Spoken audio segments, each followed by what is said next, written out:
गुमशुदा मुन्ना। यह कहानी एक 5 साल के लड़के मुन्ना की है जो अपनी माँ और बड़े भाई गुड्डू के साथ गणेशपुर नाम के एक छोटे से गांव में रहता था। वह लोग बहुत गरीब थे।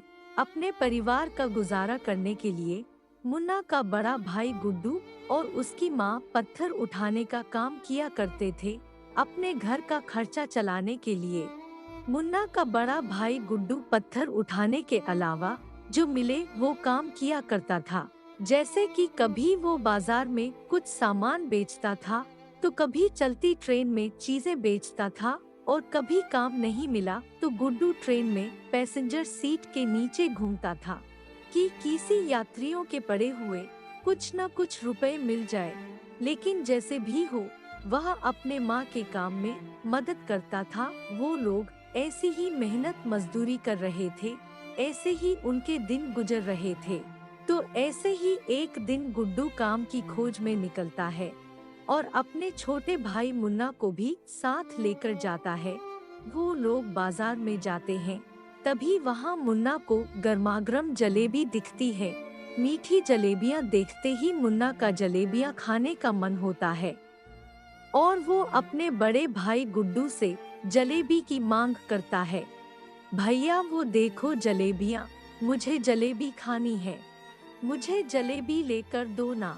लेकिन गुड्डू के पास इतने पैसे नहीं थे कि वो अपने छोटे भाई को जलेबी खिला सके। तो गुड्डू बोलता है, मुन्ना अभी हमारे पास इतने पैसे नहीं हैं, मैं तुम्हें जलेबियाँ नहीं खिला सकता। और बेचारे मुन्ना को जलेबियाँ नहीं मिलती। बेचारा मुन्ना निराश हो जाता है।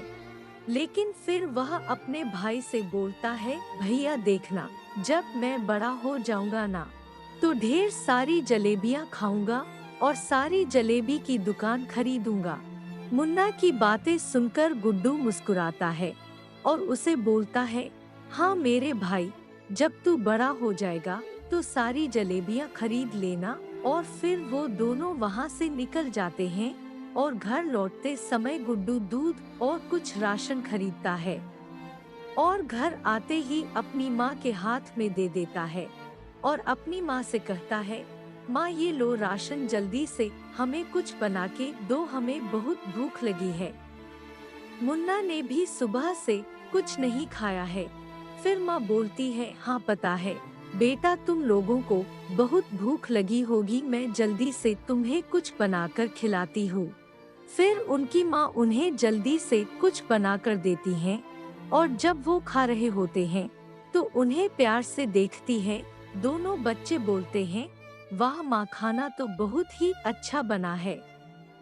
फिर गुड्डू अपनी माँ को भी खाने के लिए बोलता है, माँ आप भी खाना खा लो। तो माँ उसे बोलती है, नहीं बेटा, मुझे भूख नहीं है, तुम दोनों खा लो। भूख होने के बावजूद खाना कम होने के कारण माँ खाने से इनकार कर देती है और दोनों बच्चों की तरफ देखती रहती हैं। लेकिन गुड्डू और मुन्ना समझ जाते हैं कि खाने की कमी के कारण बेचारी माँ को भूखे पेट ही सोना पड़ रहा है और इसलिए गुड्डू सोचता है कि कुछ भी करके माँ के लिए खाना लेके आओ, नहीं तो माँ को भूखे पेट ही सोना पड़ेगा। ऐसा सोचते हुए वो रात को ही काम के लिए निकल रहा होता है। उसी समय मुन्ना की भी नींद खुल जाती है और मुन्ना उससे पूछता है, भैया आप कहाँ जा रहे हो, मैं भी तुम्हारे साथ आऊंगा। ऐसा कहते हुए गुड्डू के साथ जाने की जिद करने लगता है। गुड्डू उसे समझाता है, मुन्ना मैं काम पर जा रहा हूँ, तुम इतनी रात को मेरे साथ मत आओ, यही माँ के पास रुको। लेकिन मुन्ना अपने भाई की एक नहीं सुनता और जिद करने लगता है, नहीं भैया, मैं घर में नहीं रुकूंगा, मैं भी आपके साथ जाऊंगा, मैं भी काम में आपकी मदद करूंगा, मुझे अपने साथ ले चलो। ऐसा कहते जिद करने लगता है। उसके जिद के कारण गुड्डू उसको साथ ले जाता है और फिर दोनों रेलवे स्टेशन जाते हैं। रेलवे स्टेशन जाते ही ट्रेन आ जाती है और ट्रेन जैसे ही रुकती है वो दोनों यात्रियों के उतरते ही ट्रेन में चढ़ जाते हैं और यहाँ वहाँ पैसेंजर सीट के नीचे घूमते हैं कि उन्हें कुछ ना कुछ पैसे मिल जाए, पर उनके हाथ कुछ भी नहीं आता। फिर दोनों अगले स्टेशन जा पहुँचते हैं। ट्रेन से उतरते ही मुन्ना और गुड्डू प्लेटफॉर्म पर सामने ही एक कुर्सी पर बैठ जाते हैं और वहाँ थकान के कारण मुन्ना की आंख लग जाती है। गुड्डू उसे बहुत उठाता है। अरे मुन्ना उठ, हमें काम की खोज में जाना है, हमें जल्दी से माँ के लिए खाना भी तो ले जाना है। पर मुन्ना थकान के कारण सो जाता है, लेकिन गुड्डू को काम की तलाश में जाना होता है। मुन्ना नींद में होने के कारण गुड्डू उसे अपने साथ नहीं ले जा सकता था।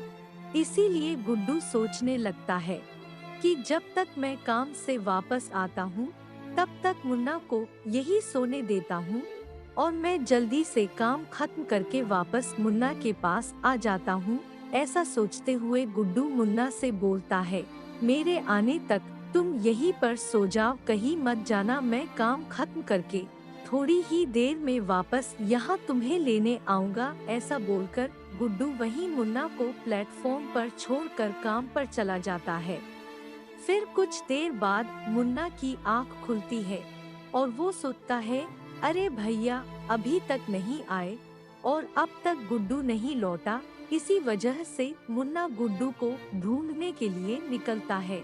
तभी उसे अपने भाई की बात याद आती है कि मेरे आने तक कहीं मत जाना, और इस वजह से मुन्ना थोड़ी देर वहीं बैठ जाता है। इधर गुड्डू काम खत्म करके वापस आ ही रहा होता है।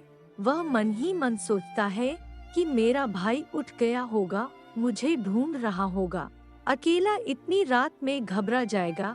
ऐसा सोचते हुए जल्दबाजी में स्टेशन की तरफ आ रहा होता है। तभी गुड्डू का एक्सीडेंट हो जाता है और बेचारा गुड्डू अपने भाई के पास वापस पहुंच ही नहीं पाता। आधी रात हो जाती है, पूरा स्टेशन खाली हो जाता है। अभी तक मुन्ना का भाई नहीं आया, इसलिए मुन्ना घबरा जाता है और अपने भाई गुड्डू को इधर उधर ढूंढने लगता है। और ढूंढते ढूंढते मुन्ना सामने खड़ी हुई खाली ट्रेन में चढ़ जाता है और अपने भाई गुड्डू को जोर जोर से आवाजें लगाता है, भैया आप कहाँ हो, भैया आप इस ट्रेन में हो क्या? लेकिन गुड्डू वहाँ भी नहीं रहता और अपने भाई को ढूंढते ढूंढते मुन्ना थककर वहीं ट्रेन में बैठ जाता है। पर ट्रेन के अंदर भी गुड्डू उसे नहीं मिलता और गुड्डू का इंतजार करते हुए मुन्ना वहीं पर बैठ जाता है। बहुत रात हो जाने के कारण वहीं पर मुन्ना की आंख लग जाती है। बेचारा छोटा सा लड़का अपने भाई के इंतजार में वहीं ट्रेन में ही सो जाता है। इस बात से अनजान कि उसके भाई का एक्सीडेंट हो चुका है और जब उसकी नींद खुलती है तब सुबह हो चुकी होती है और ट्रेन चल रही होती है। इस वजह से मुन्ना घबरा जाता है और ट्रेन से उतरने की कोशिश करता है, लेकिन ट्रेन के सारे दरवाजे लॉक रहते हैं। मुन्ना बहुत डर जाता है और ट्रेन में हर तरफ भागने लगता है और जोर जोर से चिल्लाता है, अरे खोलो दरवाजा खोलो, कोई मेरी मदद करो, कोई है क्या? भैया आप कहाँ हो, भैया मुझे बचाओ, कोई तो मेरी आवाज सुनो, दरवाजा खोलो, मुझे मेरे भैया के पास जाना है। बेचारे मुन्ना का रो रो कर बुरा हाल होता है और मुन्ना थककर वहीं पर खिड़की के पास बैठ जाता है और बाहर की ओर आवाज लगाता है, इसी उम्मीद में कि शायद कोई उसकी आवाज सुनकर उसकी मदद करे। अब क्या होगा मुन्ना का? क्या मुन्ना के घर वाले उसे ढूंढ सकेंगे? क्या मुन्ना अपने परिवार और अपनी माँ से मिल पाएगा? दोस्तों आपको क्या लगता है? हमें कमेंट करके जरूर बताइए और हमारे वीडियो को लाइक और शेयर कीजिए और चैनल को सब्सक्राइब करें।